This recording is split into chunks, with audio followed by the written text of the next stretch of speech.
types of pictures that are obtained with the MRI. The reason that thing is like clanking and cranking and all this stuff. So this is called a T2 flare image, and areas of injury appear bright. Okay. Okay. So to orient you, these are your eyeballs. Okay, this is your nose. This is the back of your head, and your right side and your left side. So here you can see that there's something that's very bright over here that is not over here. Right? This area here that I'm pointing to. It's kind of bright color, brighter color, whiter color, where this looks gray. So this is the area that they would describe and that was easily seen like on CAT scan that was the larger stroke. Okay. Okay? And it shows up like this, which tells me that it's not and has not gotten good blood flow, like whereas this area is getting normal blood flow and tissue, this area has now been compromised. Eventually what's going to happen to that tissue is it's going to kind of shrink down, kind of shrivel up a bit. Okay. Okay. Now there are a couple other little areas that do appear white if you look through here and you can find them. So I see like here, this little spot. There's a little spot there. Little spot there. There. Maybe subtle there. So, and then on this side, I kind of wonder about that one. So, and it's, just depending on the angle, if that's actually the whole thing or if that's a separate little, if that's all contiguous. Okay. That looks like that's all contiguous to me. So basically, what does this mean? That, there's a significant and larger size stroke that's in the left occipital region. You would expect that's going to have effects on the right side, some part of his right side of his body, or perhaps also on his seeing on the right side of his view.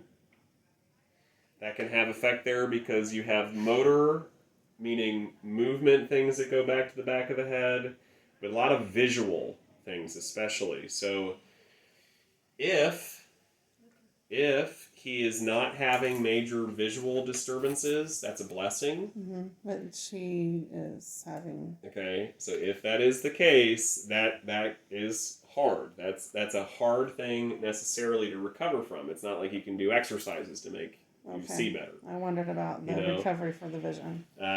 Things that, like if an arm isn't working good, okay, you try to work the arm, you do all that you can. But visual changes, if he's having visual deficits, it's not as easy to rehabilitate those. Okay. So can you tell me a little bit about his visual symptoms? Yes. Okay, so he is... ignoring you if you're on one side of him? He can't see me. And like if I walk in the room and he hears my voice, he'll look up. And he's not looking at me. He's looking over there, And I think he might be seeing double, and he's having trouble expressing that. So, but see, where we thought it was only the right side and peripheral vision, now I'm like, okay, it looks to me like there's something going on with the left side too. Yeah. So I'm not really sure. And I don't think we've addressed just specifically seeing what, because it's hard, because it's, following command. He's better at it today. Yeah. So he's a little clearer today. Yeah. But to have somebody examine him again about his vision, maybe we might want to think about that, because like he had a student come in here and she was trying. What I want to do is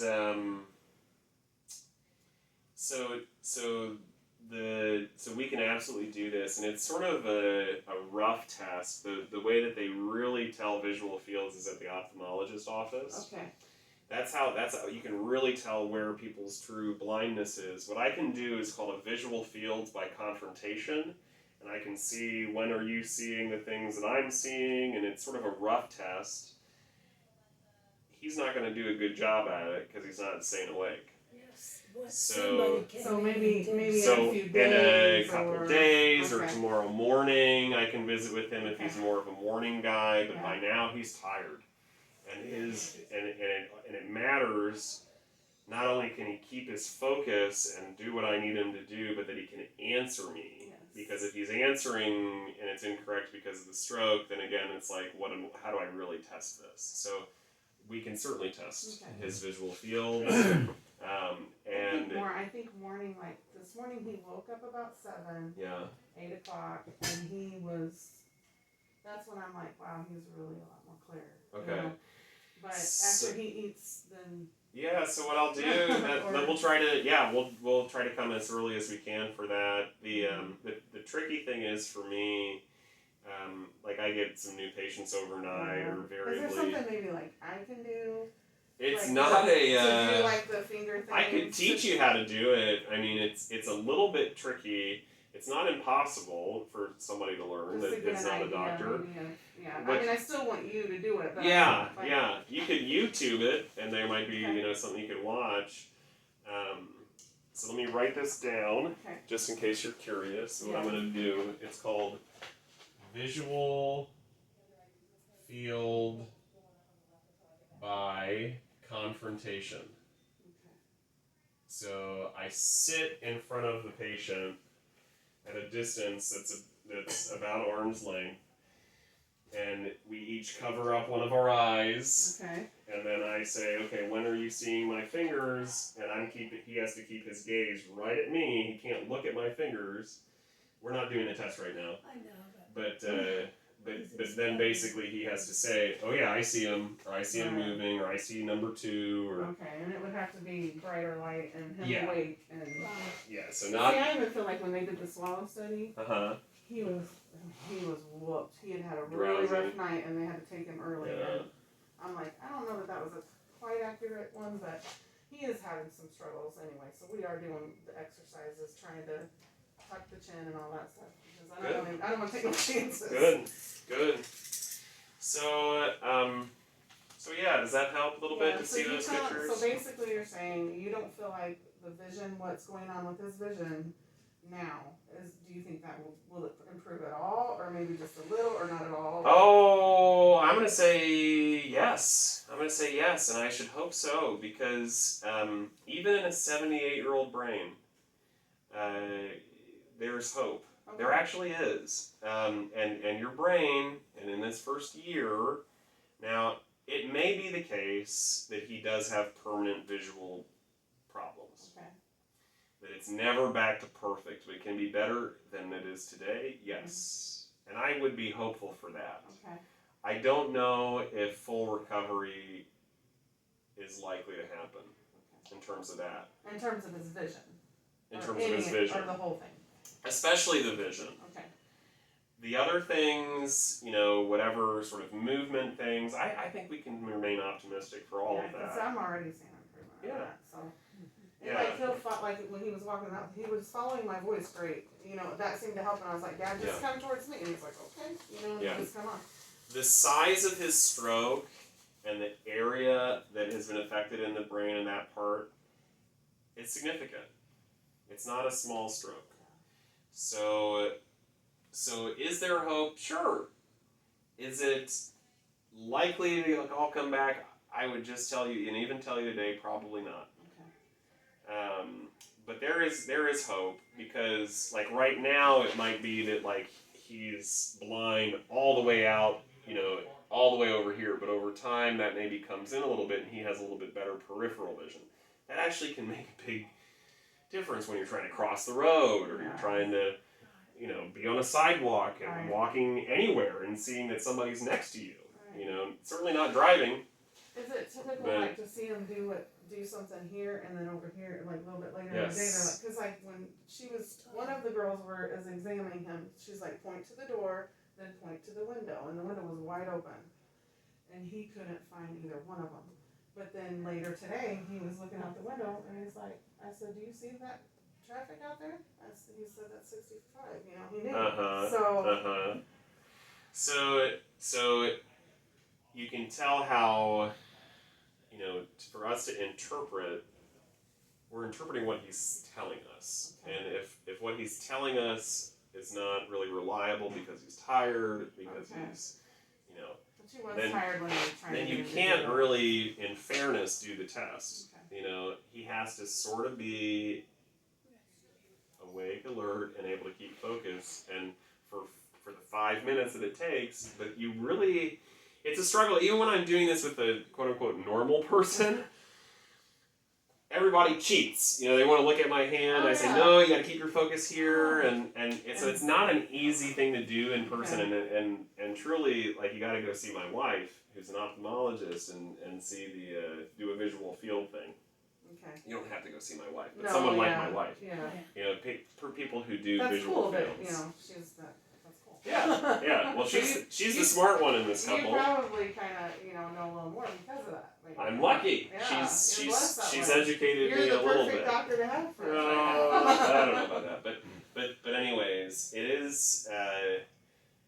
It can be devastating to have your vision in any way affected because living with double vision gives you headaches. He wants to keep his eyes down anytime he's Okay, trying to look and focus. Maybe that's know, why when they come in to examine him, he's like, I'm going to sleep. Yeah, you're getting It's too much input. Too much And stimulation. it's not the kind of input that you can easily understand or that you want. Like it just imagine if everything all of a sudden was double, Yeah. you know, and you're I like, can't even imagine where's my body? Yeah. You know, it's so I don't know how much of that he's experiencing, but double vision is a big deal. So it is still things that therapists can work on and do work with. But as you could see, that large area at the back that was really white, that brain isn't coming back. All that brain that was white is not coming back. So everything that did action in that part of the brain is going to have to be relearned or it's lost permanent. Okay. You know, and relearned means your brain makes new connections, makes new things, and that's even in a 79-year-old or 78-year-old guy, like that can happen. How well does it happen? I don't know. You know, it might happen better in each person, individual, but it's still something I think we can be hopeful about. Okay. So typically, I mean, as far as him, I mean, from what you're seeing now in your experience, I mean, what would you say about him regaining independence to take care of himself? And I mean, what do you think? Not driving. Pardon me, but to be able to drive, you have to have full vision. You cannot be operating on in any ways affected Like vision. tunnel vision or And what he's experiencing, or what I would expect that he's experiencing, is that for half of his, so he can see like the left half of the screen, but the right half of it he's not seeing. And you will notice that your dad or your guy is going to be doing a lot of head turning. okay. You know, to be able to see, because whereas if you said, okay, look over there, he might not have to turn his whole head to look. Now he is. Okay. Because there may be whole sections of his vision that's black until he gets to here, and then So he can we see might need it. to say turn your head to the right, and now what do you see? Yep. Okay. Yeah, because if he's just looking, if he's left, standing in a forward gaze, like I can see the door, Right. right? He will not be able to see that You door. couldn't see the door or the Unless he turns all the way like this, and then he's seeing it through the left half of his vision, and he's looking right at it. Likewise, the road. You know, if he's not looking directly at that road, he may or may not see that there's a road or a window. That's why he thought it was dark when it was daylight, or opposite. Yeah. And it wasn't, because, you know, we're like that sundowners. It makes sense. You know. Yeah. Well, but what we're describing here is actually correlating directly to the injury. Okay. Alright, so, I mean, how long until we know where he's going to land, do you think? I mean, how far out should we look at?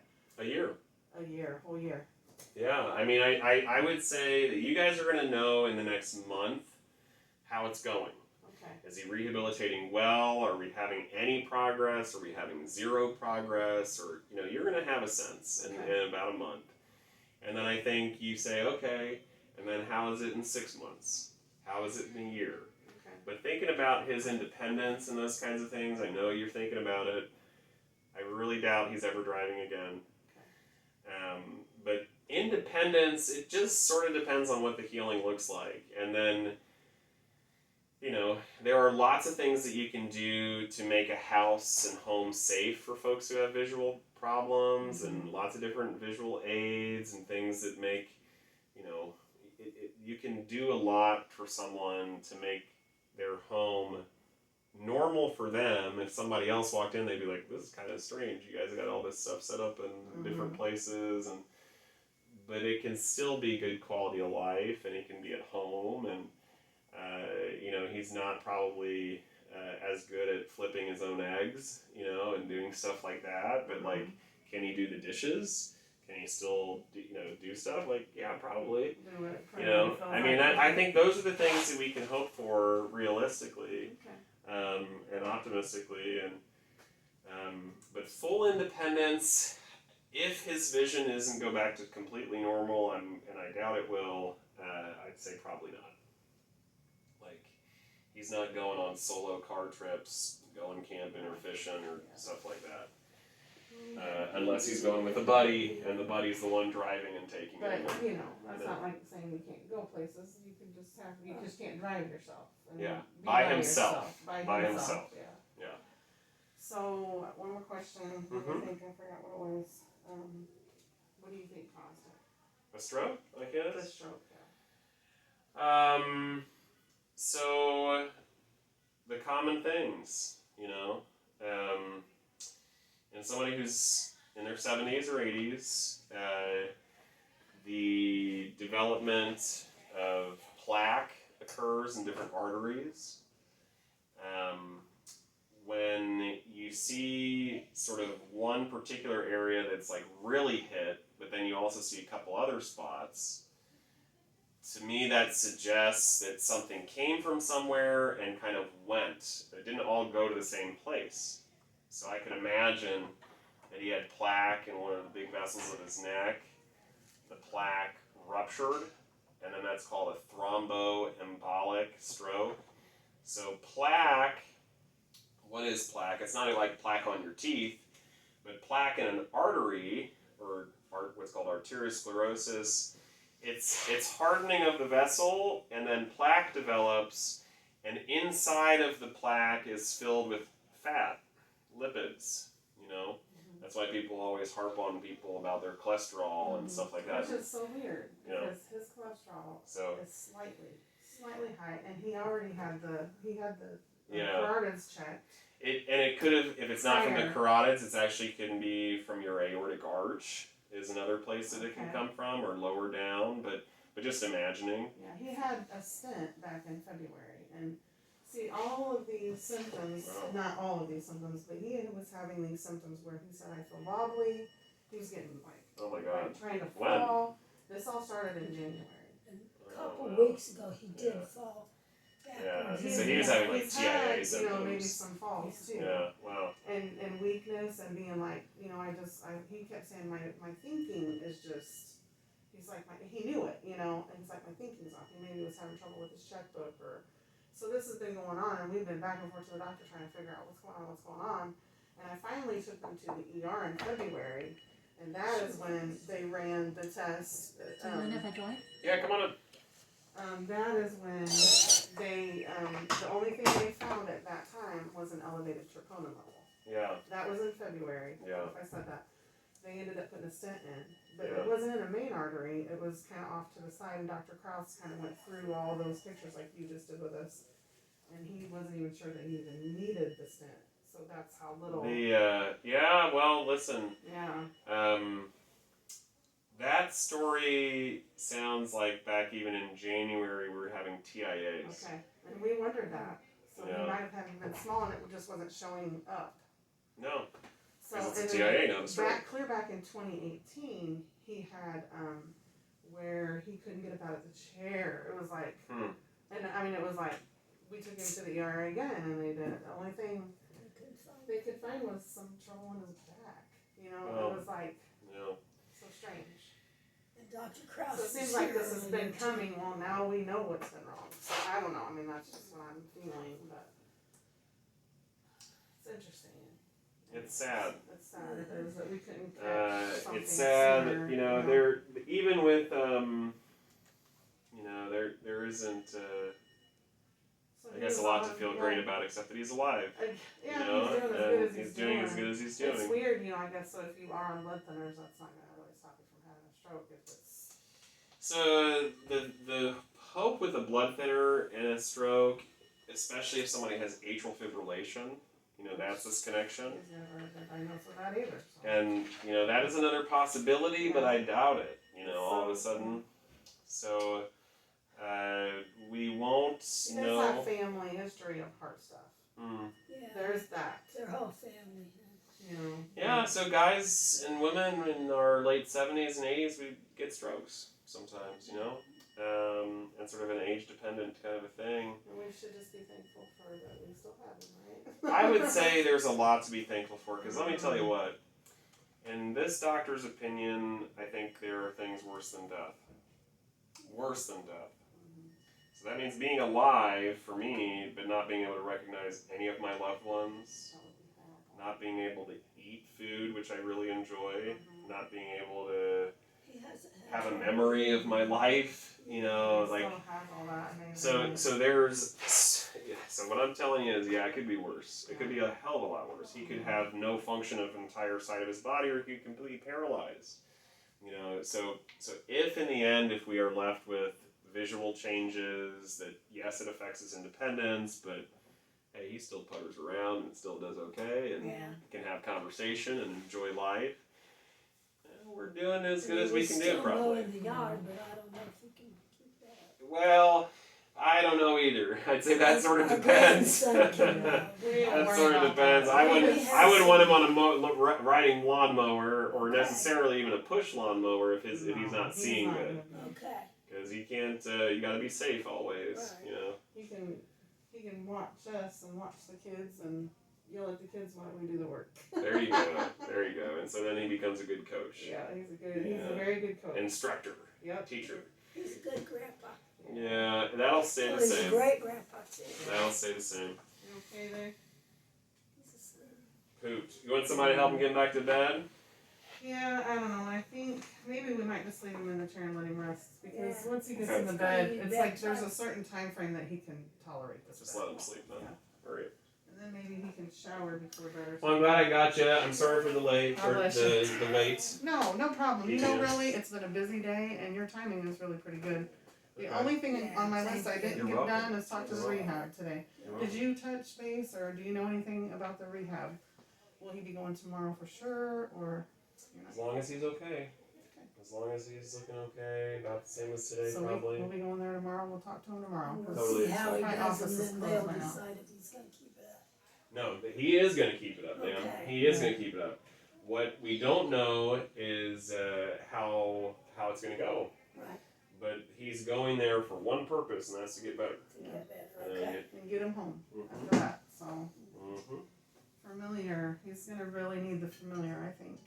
Yeah, I'll be home where he can If know he's the going vision around doesn't and- come back. Did they give So- you any, hopefully, warm feelings about spouse being there, or what's I haven't got to talk to him yet. I said that's the Okay. only thing on my checklist. Okay. That's the only duck that ain't in the row right now. So So I hope the best for you. Yeah. I really do. I'm sorry this is all happening. because of I was talking to him about, you know, once you go to the rehab, they're not gonna let families stay the night. Oh, we only that's have a right. 4-hour, But I can go visit. 4.5 hour window. Oh.